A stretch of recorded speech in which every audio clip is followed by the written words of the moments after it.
Pasal pertama, firasat dan kepribadian. Firasat adalah antusias atas keadaan-keadaan batiniah yang tak terlihat berdasarkan pada pertanda-pertanda lahiriah yang kasat mata. Hal ini dapat dijelaskan sebagai berikut.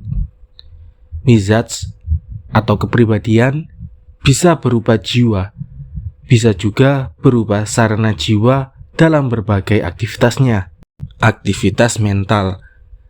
Namun apapun wujud dari kepribadian tersebut, berbagai bentuk fisik yang terlihat ataupun perilaku batiniah yang tak terlihat senantiasa dipengaruhi oleh jenis kepribadiannya.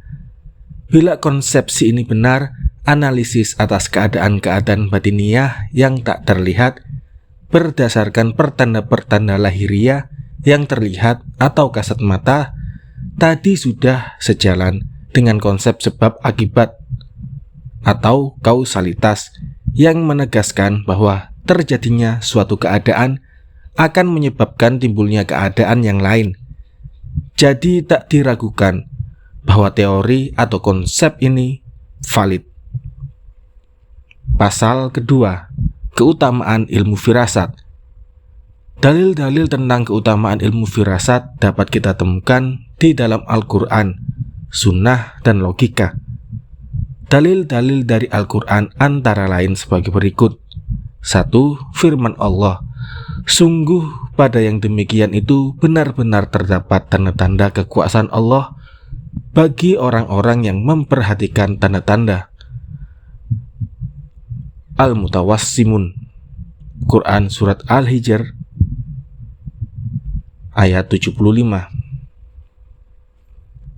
Kedua, firman Allah, engkau Muhammad mengenal mereka dari ciri-cirinya. Quran Surat Al-Baqarah ayat 273. 3. Firman Allah, dan engkau benar-benar akan mengenal mereka dari nada bicaranya. Quran Surat Muhammad ayat 30. 4. Firman Allah, pada wajah mereka tampak tanda-tanda bekas sujud. Quran Surat Al-Fat ayat 29. Dalil-dalil dari sunnah antara lain sabda Rasulullah SAW, jika memang di dalam umat ini ada sosok muhaddas atau orang yang mendapat bisikan Tuhan, dia adalah Umar. Dalil berdasarkan akal antara lain. Pertama, manusia adalah makhluk sosial. Dengan demikian, seorang individu tidak mungkin lepas dari interaksi dengan manusia lainnya. Namun, di sisi lain, tidak semua manusia baik. Sementara itu, ilmu firasat dapat mengantarkan kita untuk mengetahui baik buruknya kepribadian manusia. Oleh karena itu, keberadaan ilmu firasat amatlah berguna dan bisa menjadi jalan tengah bagi situasi di atas. Kedua, para pelatih binatang mampu mengetahui watak seekor binatang berdasarkan ciri-ciri fisik yang dimiliki binatang tersebut. Jika ini bisa diterapkan pada binatang, tentu bisa juga diterapkan pada manusia. Ketiga, landasan ilmu firasat adalah ilmu alam, al-ilm at-tabi'i, yang semua teorinya telah diuji melalui eksperimen. Dalam hal ini ilmu firasat tidak berbeda dengan ilmu kedokteran. Oleh sebab itu, setiap kritik yang ditunjukkan kepada ilmu firasat sama dengan ditujukan kepada ilmu kedokteran. Abu Al-Qasim Ar-Raghib menyatakan, kata firasat diambil dari perkataan sehari-hari orang-orang Arab yang berbunyi faroso asabu'u asyata. Binatang buas itu telah menangkap seekor domba dengan cepat. Jadi yang dimaksud dengan firasat adalah kecepatan menangkap atau mengetahui berbagai hal dengan cara-cara tertentu. Pasal ketiga, pembagian ilmu firasat. Ilmu firasat ada dua macam. Pertama, firasat yang tiba-tiba muncul di dalam hati bahwa keadaan dan perilaku seseorang ini begini, dan begitu tanpa adanya petunjuk fisik dan tanda-tanda yang bisa diraba atau disentuh. Ihwal seperti itu terjadi disebabkan adanya realitas bahwa substansi setiap jiwa manusia itu berbeda-beda, sesuai dengan esensi dirinya. Ada jiwa yang bisa mencapai dan menerima cahaya ilahi, serta jauh dari segala keterkaitan ragawi. Namun ada pula jiwa yang tidak seperti itu. Perlu dicatat, sebagaimana ada jiwa yang bisa melihat hal-hal gaib pada saat tidur, ada pula jiwa yang tersinari cahaya ilahi dan suci yang bisa melihat hal-hal gaib dalam kondisi terjaga. Sekalipun demikian, jiwa-jiwa seperti ini juga berbeda-beda tingkatannya, baik dari segi kuantitas maupun kualitas. Kekuatan atau kemampuan firasat seperti inilah yang tidak akan kami bahas di dalam kitab. Jenis yang kedua dari firasat adalah ilmu mengetahui perilaku-perilaku yang tidak terlihat berdasarkan tanda-tanda atau keadaan-keadaan yang tampak. Ilmu ini pokok-pokoknya bersifat pasti dan cabang-cabangnya bersifat spekulatif. Ketika seorang sufi ditanya tentang perbedaan antara dua macam ilmu firasat ini, ia menjawab begini: dugaan dihasilkan oleh kegamangan hati dalam membaca tanda-tanda yang ada. Sementara itu, firasat dihasilkan oleh adanya perwujudan cahaya Sang Maha Penguasa langit dan bumi. Barang siapa pada dirinya terdapat cahaya ruh ilahi yang kuat, yakni ruh yang disebutkan dalam surat Al-Hijr ayat 29.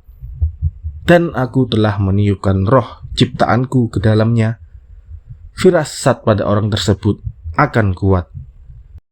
Perlu Anda ketahui bahwa Ptolemeus pada awal bukunya yang berjudul Sentiloquium mengatakan ilmu nujum atau ramalan berdasarkan bintang itu darimu dan darinya. Para ilmuwan menjelaskan petuah Ptolemeus di atas sebagai berikut. Kaum bijak bestari terkadang memutuskan sesuatu berdasarkan kejernihan jiwa mereka yang mampu melihat alam malakut atau kerajaan Allah yang maha luas. Inilah yang dimaksud dengan darimu. Namun, tak jarang pula keputusan mereka didasarkan pada petunjuk bintang-bintang di langit.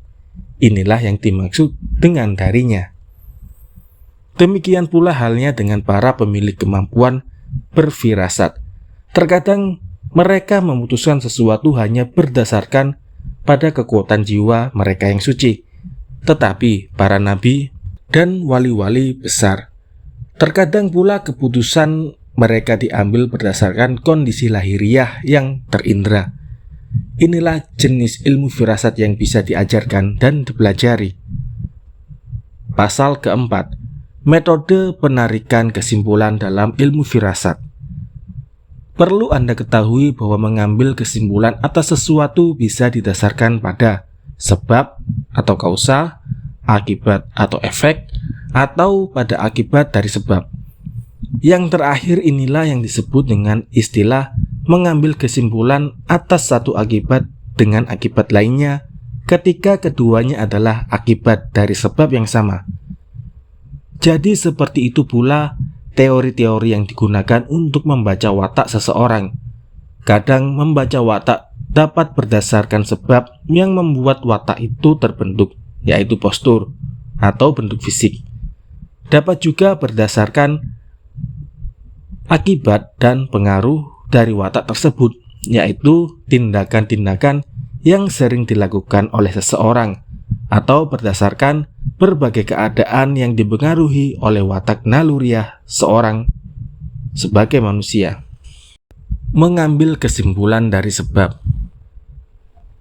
Perlu Anda ketahui bahwa membaca kepribadian tidak bisa dilakukan sebelum membaca keadaan-keadaan yang membentuk kepribadian tersebut.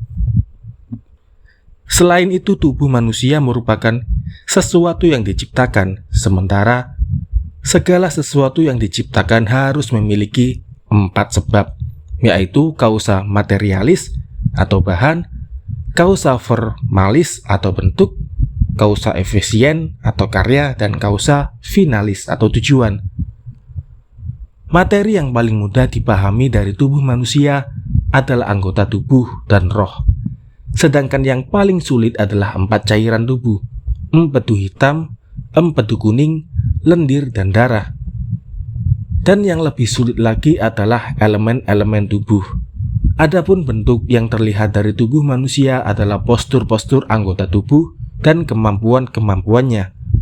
Kausa tujuan tubuh manusia adalah aneka tindakan yang didorong oleh kemampuan-kemampuan tadi. Sementara itu, yang dimaksud dengan karya di sini adalah sesuatu yang apabila kadarnya seimbang, yang dihasilkan adalah keadaan sehat. Namun, jika tidak seimbang, yang dihasilkan adalah keadaan sakit. Sesuatu inilah yang oleh para tabib disebut 6 sebab alamiah, al-asbab as-sittah at-tabi'iyah, yaitu 1. Kondisi udara, 2. Pola makan dan minum, 3. Pola tidur dan jaga, 4. Pola gerak dan diam, 5. Pola bebas atau tertawan, 6. Pola kejiwaan. Itulah 4 kausa atau sebab yang membentuk tubuh manusia. Seorang pemilik ilmu firasat harus mengetahui watak-watak yang dipengaruhi oleh elemen-elemen tubuh, 4 cairan tubuh dan postur-postur anggota tubuh. Dia juga harus mengetahui watak-watak yang dipengaruhi setiap jenis makanan. Dia juga harus mengetahui watak apa saja yang berhubungan dengan usia, jenis kelamin, rupa, warna kulit, dan adat kebiasaan. Jika ia telah berhasil menguasai pengetahuan tentang itu semua, termasuk pengetahuan tentang ciri-ciri keempat cairan tubuh dan postur-postur tubuh, ia sudah bisa menjadikan tanda-tanda tersebut untuk membaca karakter atau watak seseorang. Mengambil kesimpulan dari akibat. Menyimpulkan watak seseorang berdasarkan sikap dan perilaku yang diperlihatkannya merupakan sesuatu yang juga tidak dapat diabaikan dalam ilmu ini. Hasil yang ingin diraih dari ilmu ini tidak lain adalah pengetahuan atas kondisi batiniah melalui pengamatan terhadap kondisi lahiriah. Mengambil kesimpulan dari akibatnya sebab. 2 akibat yang dihasilkan dari satu sebab yang sama memiliki nilai sama. Dengan demikian, nilai salah satu dari 2 akibat tersebut bisa diketahui ketika kita mengetahui nilai akibat yang kedua. Inilah ilmu firasat yang sedang kita bicarakan, yaitu menarik kesimpulan atas kondisi batiniah dengan mengamati kondisi lahiriah. Kondisi lahiriah yang kita amati tersebut ada 6, yaitu warna, usia, jenis kelamin, rupa, bentuk, dan hal lain yang akan dijelaskan pada bab berikutnya.